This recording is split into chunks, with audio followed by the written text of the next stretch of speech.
Hello, welcome back to my channel. Today I'm actually ready to start talking about some of my February reads. I thought I'd make a start. I've actually been a very good girl and I've read quite a lot already this month that I thought I'd share with you. So first of all, I had a suggestion on the channel to read the Heartstopper series. So I actually got hold of the first one of the series and read it on my trusty Kindle, which actually you wouldn't think that a comic book would work so well on the Kindle, but it did. It was really good. So the Heartstopper series, it's a graphic novel, or a series of graphic novels about two young men falling in love at school, and it's just really, really touching and really beautiful. So you have Charlie, who's in the year below Nick. Charlie is he's a young gay man who's sort of out, and everybody knows that that's his sexuality. He's had some problems because of that with school, but you know, things seem to have settled down.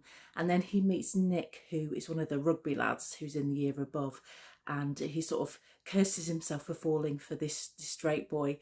But through the series of the first book, you know, we see the two of them beginning to fall in love. So incredibly cute and touching. I know my daughter's read all of the books and really, really loved them. So very quick read. It didn't take very long at all to read through.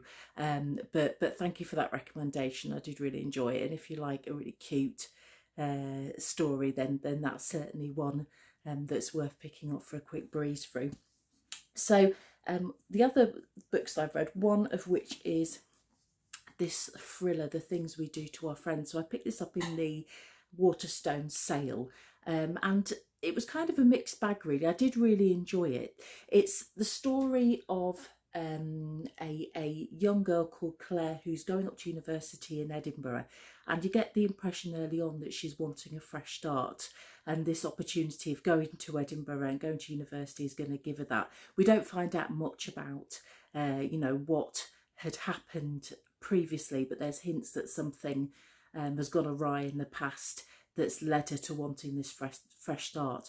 So not long after starting at Edinburgh University, she meets these group of young people who they nickname the Shiver of Sharks, led by Tabitha, and then there's Ava, Imogen and Samuel, and they slowly draw her into their circle of friends, and she almost sort of selects them, or she does select them. She decides that they're the people she wants to hang around with, and she slowly becomes part of their group, and it becomes clear that there's something planning, something in the pipeline that they want her for. And what I really liked about this book is the opening and the way that it did really draw me in and kept me wanting to read. It was really easy, really accessible. But the things that didn't work so well for me, I think, were the actual plot. When we discover what the plan is, I felt a little bit let down, but that's probably just me. It's probably, I was expecting something different. And also the fact that setting's in Edinburgh, I would have loved a bit more of making the most of that setting and a bit more of the atmosphere of the city. I felt like really it could have been set anywhere, but I mean, I just absolutely love Edinburgh, so that might be why. But you could call it an academic, a dark academia book. I would say that you could probably it could probably be set anywhere. It wouldn't necessarily need to be a group of students at a university, but it's nice. It's a nice setting, and you know, quite interesting, and it meant that the pace kept going forward as the term goes through. What I did really like though was the central voice, the central character of Claire. She really draws you in. She turns out to be quite an unreliable narrator, but she's engaging and there's mystery there. There's enough of a hook that you want to keep on reading all the way through. So I'd still say that this was a good book. I'd still recommend it. I'd still say it was a 3.5 out of 5, an enjoyable romp, and one that I certainly couldn't put down. I did read through it, and it's my first book that was published in 2023 that I've read, so that was quite nice. That's Heather Darwent, and it's The Things We Do to Our Friends. Secondly, I read a book by Kevin Wilson, which is called Nothing to See Here, and I mentioned this in one of my haul videos earlier because how could you resist that cover, that was just fabulous. I knew when I saw, I think it might have been Jen Campbell recommending this book, that I had to give it a go just for that cover, if nothing else. So basically, this is a book that was written in 2019, and it's a New York Times bestseller. And the premise is about a character called Lillian. That the story takes place in America. Lillian comes from quite a difficult and challenging background, but she's a really smart young lady. And she had the opportunity to go to a sort of a quite well thought of school under a scholarship, but she's let down really badly by her mother and her best friend, and as a consequence she ends up living in her mother's attic and working 2 supermarket jobs, and she seems to be, you know, going along happily enough in that circumstance, but it wasn't where she thought she was going to be by her late 20s. And then suddenly she receives a letter from her old school friend who she met at the school that they were together, called Madison. And Madison has married a senator, and she would like Lillian to come and be a governess for her 2 stepchildren. The part she leaves out of the invitation when she gets there, until when she gets there, is that Roland and Bessie, the 10-year-old, 11-year-old twins, if they get overly agitated, they burst into flames. So they have to be very carefully dealt with. They're quite wild, these children. And it's really quite a touching story as it goes on. You know, it's a story about finding out who your family is, who you can trust. I really like the ending of it. I felt maybe well, it's probably unfair to say it sagged a little bit in the middle, but I found the whole premise really engaging. It kept me reading, and yeah, I really enjoyed it, and Lillian's journey to discover who is her family and who isn't, and how she can choose who her family is. Yeah, I would definitely recommend this one. I'd probably give it 4 out of 5. I also read a thriller by Lucy Clark called One of the Girls. This, I would say, is probably your perfect quintessential holiday or a romp read. So this was written in 2022. It's by the same writer as Castaways, and she's got a whole back catalogue of thrillers. So if you enjoy this one, you know, there's plenty to get stuck into afterwards. So this is basically the story of 6 girls on a hen do on an island in Greece. So 3 of the girls have been best friends since childhood, but there has been a little bit of tension between the 3 of them. And then one of them it's her girlfriend, Bella's girlfriend, Fen. And then there's a newcomer to the group as well. So the characters are Fen, Robin, Bella, Anna, Lexi and Sam. What I really enjoyed about this particular book is short chapters. It's really engaging. You find out early on that not all is at the seams. There's ulterior motives for some of these girls. Some of these girls are here because they want to recapture their youth. They want to remember what it was like in their late teens and early 20s, and the closeness of the friendship that they'd once had. But it's clear very early on that there's something wrong. What I really loved about it kept me guessing all the way through. And I read so much, and I'm sure you know the same. Sometimes books can be a bit formulaic and you can tell where it's going. And this wasn't the case with this one. The ending actually did genuinely surprise me. I wasn't expecting it. So if you want a romp in a beautiful sunny setting with loads of action and loads of mystery, then this is a really good book to pick up. And as I say, it was nice to see the relationship between the different women, each of which has got a completely different personality, is written very distinctly. Yeah, so a good thriller summer holiday read. Definitely one to pick up if you're looking for something for the beach. The next book is probably one of the ones that's been on my TBR for the longest. I've had this book for years and years and years and years and years and haven't actually read it. But one of the things I'm wanting to do this year, as well as picking up new books, is to read some of those books that have been languishing on my shelf for for a long time. So this is Master Georgie by Beryl Bainbridge, and this was actually written back in 1998. So it's quite an older book. It's quite a short book as well, and it was shortlisted for the Booker Prize back then. And it's easy to see why, really, when you read it. It's sort of a masterclass in showing over telling. There's a series of first-person narrations. There's Myrtle, who is an orphan who's kind of adopted into the family. There's the duck boy, who is, well, I don't want to give too much away, but they all sort of meet in the first place in an effort to cover up a disgraceful event that takes place in the opening of Master George's father.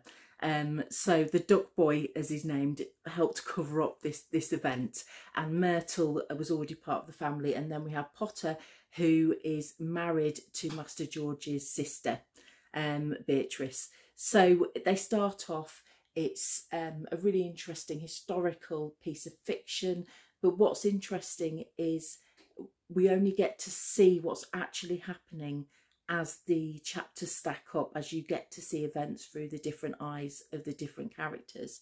So initially it's based in Merseyside, a Southport area, and I really love that, being from up north. Enjoyed the fact that there were locations that I recognised and I knew the names of, but eventually these four unlikely companions end up travelling towards the Crimean War, and it becomes quite horrific at the end, you know, as we have this insight into the events taking place in the Crimea.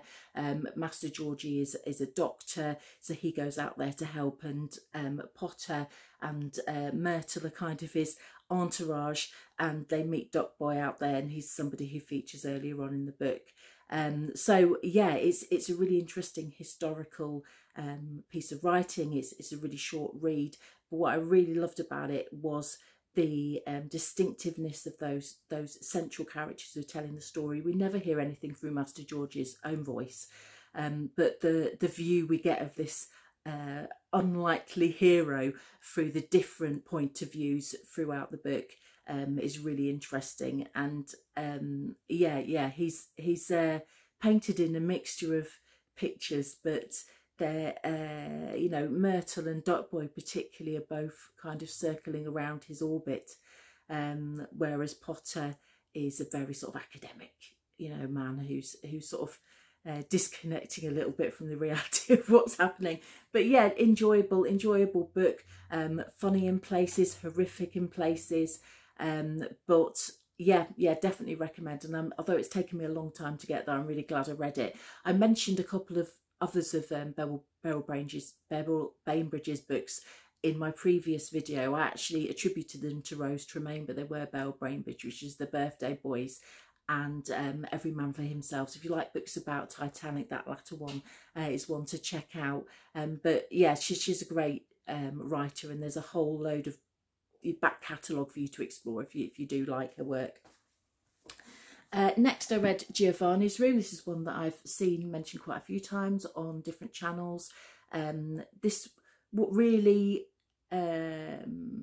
surprised me about this is actually the context of the novel itself. This was written in 1957 by Michael Joseph, and he was a black man writing about a love affair between two gay men. So it was actually quite shocking at the time, and it's difficult. It feels so contemporary. It's difficult to imagine that this book is over 60 years old. It feels very recent. It feels like it could have been written anytime in the last 10 years or so. But the experience is from the point of view of David, who's a American living in Paris. So we've got the whole of that lovely Paris backdrop as well.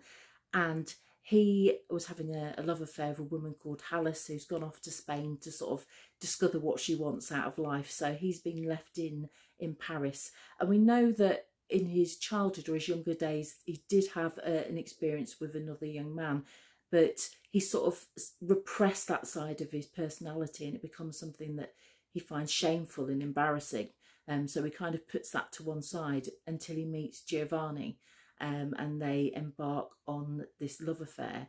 and it's a very introspective novel. It's a really short one, and we get a real exploration of David's inner life. Again, not really a reliable narrator. He doesn't seem to know himself, you know, very much, and this is kind of an exploration of trying to find out who he is.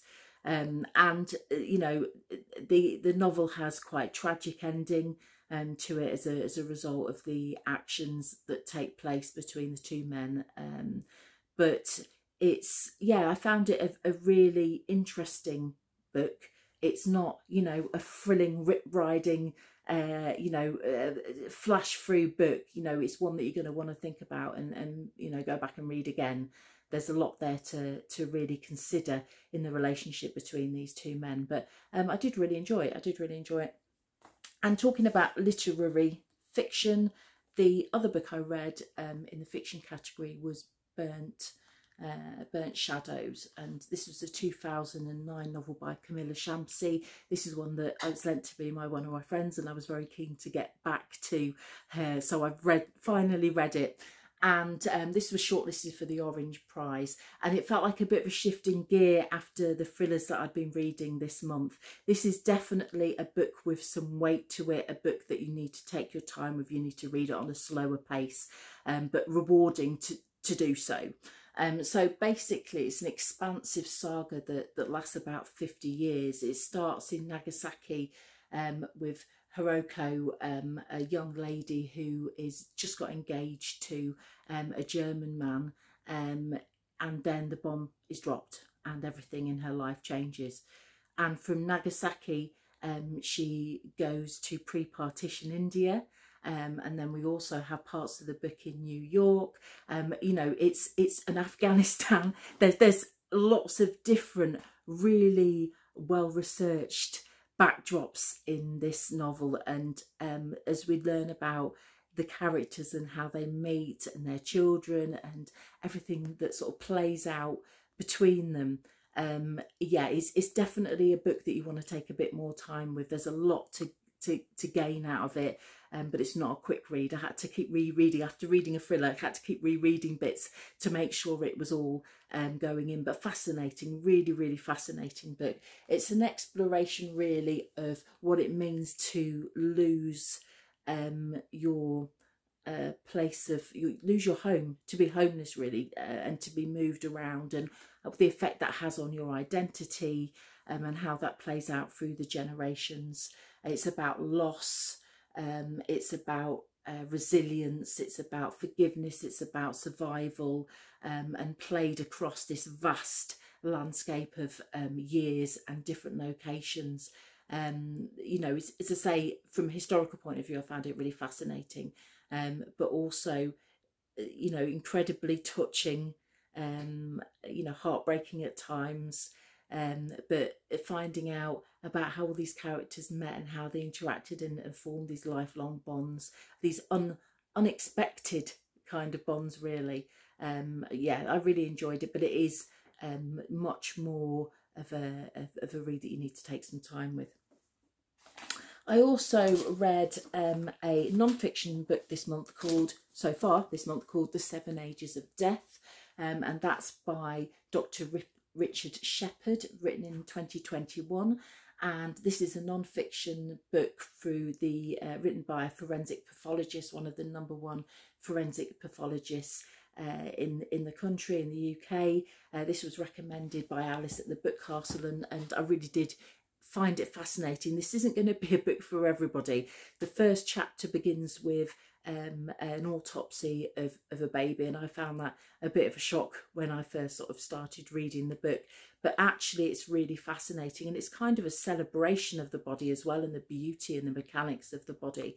But Richard goes through the 7 ages, sort of every decade, and he talks about case studies from his past, investigations that he's been involved in. He doesn't always paint the police in the most positive, I felt, but how he's kind of solved the mysteries of what's happened to these individuals through their bodies, and the sheer joy that he gets from solving those mysteries really comes through.